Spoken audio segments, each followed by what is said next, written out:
शेतकरी बंधूंनो राम राम. मी आपला शेतकरी मित्र भाऊ अंधेरेडे. आपल्या चॅनलवर सर्व शेतकरी बंधूंचं स्वागत आहे. तर शेतकरी बंधूंनो, हे समोर जे पाहू शकतात ना तुम्ही, हे 7 गुंठ्याचं क्षेत्र आहे.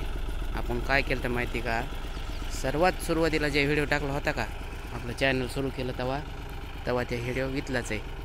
काय होतं माहिती का, हे 1 एकरचं तुकडं आहे. हे समोर इकडं जर गेलात ना, इकडं 2 एकरची पट्टी, इकडं 2 एकरची पट्टी. तर हे जे मोठं वळण आहे का, ह्या वळणाच्या लगट, ह्या वळणाला लागून पाणी इकडे येतं आहे. आणि ह्या एकरचं बी पाणी आहे का, इथून लावलं का ह्या कोपऱ्यामध्ये जातं आहे. हे सर्वच्या सर्व पाणी खाली एक इथं ड्रिंग आहे मोठा, त्या ड्रिंगमध्ये उतरत आहे. आणि ड्रिंगमध्ये उतरून ह्या कोपऱ्यात येतं. आणि ह्या कोपऱ्यात आल्याच्यानंतर हे जे 7 गुंठे आहे का, ह्या 7 गुंठ्यामध्ये येतं आहे. 7 गुंठ्यांमध्ये आल्याच्यानंतर इथं ऐनमध्ये ढव व्हायचा. आणि ढव होऊन पाणी इकडे येत नव्हतं. तर काय केलं आपण, तेच तुम्हाला सांगण्यासाठी मी व्हिडिओ बनवायलो आहे. व्हिडिओ शेवटपर्यंत बघा. चॅनलवर नवीन असताना तर चॅनल सबस्क्रायबर करा. ज्या भाऊने चॅनल सबस्क्रायबर केलं आहे ते एक लाईक मात्र जरूर करीचा. आणि हो मित्रांनो, काय राहिले समजा अगर काही चुकत असन काय असेल तर एक कमेंट करून सांगा जा. त्यात काय कमीपणा नाही. माझ्याकडून बी राहत असेल तर ते बी माझ्या समजा शिकण्यात येते. तर चला, तर मी तुम्हाला सांगण्याचा प्रयत्न करतो. तर काय केलं आहे माहिती का, इकडची माती का, ही सर्व माती हे ढवामध्ये सोडली. ढवामध्ये सोडून त्या टेकडापर्यंत सोडली.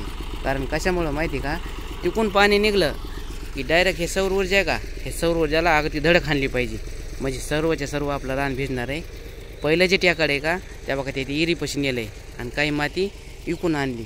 इथं पैप आहेत आपले, इथं पैप आहेत खाली टाकलेले. हे पैप इकून पैपाचं धुडकं काढलं का, तर इथून बी दांड चालतं, इथून बी पाणी काढलं का पाणी त्या कडीला गेलं पाहिजे. त्या कडीला जाऊन इकून बी सोडलं का त्या कडीला गेलं पाहिजे, तिकून बी सोडलं का ह्या कडीला गेलं पाहिजे. कारण हे असं कशासाठी करायचं आहे माहिती का, की इथं आपण 265 बियाण्यासाठी इथं लागवड करणार आहे. मग हे सर्व पाणी उलटलं ह्या शेतातलं की पाणी वाया न जाता ह्या 7 गुंठ्यात येणार. 7 गुंठ्यात येऊन ह्या ऊसाचं भरणं ऑटोमॅटिक होणार. ही ऑटोमॅटिक सिस्टीम होईल ही. आणि जे काही पाणी खाली मुरून का, इथं समोरच तुम्ही बघू शकता, तर तिथं विहीर आहे आपली. सर्वचे सर्व पाणी विहिरीमध्ये जाणार.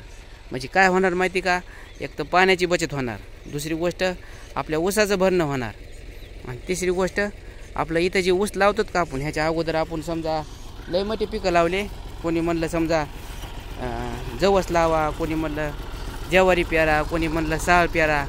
पण इथं काहीच यायला गेलं तर मग इथं शेवटचा पर्याय इथं आपण ऊस केला.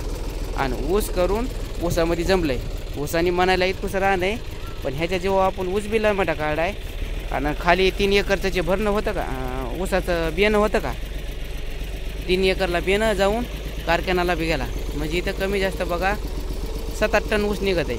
म्हणजे 7 गुंठे क्षेत्र आहे ना, तर गुंठ्याला 1 टन धरा, 7 गुंठे इथं ऊस तयार होते. आणि दुसरी गोष्ट, जे आपलं रान खाली राहत होतं का पडून, ते बी रान आपलं खाली पडून राहत नाही. तर त्यासाठी आपण काय केलं माहिती का, शेतकरी बंधूंनो, शेतीमध्ये बारीक सारीक गोष्टी लक्ष देऊन त्याला 10-5 रुपये खर्च केलाच पाहिजे. कारण त्याच्याशिवाय बी उत्पन्न निघत नाही. आणि उत्पन्न निघताना ज्या आपल्याला अडचणी येतात का, त्या अडचणीवर मात केलीच पाहिजे.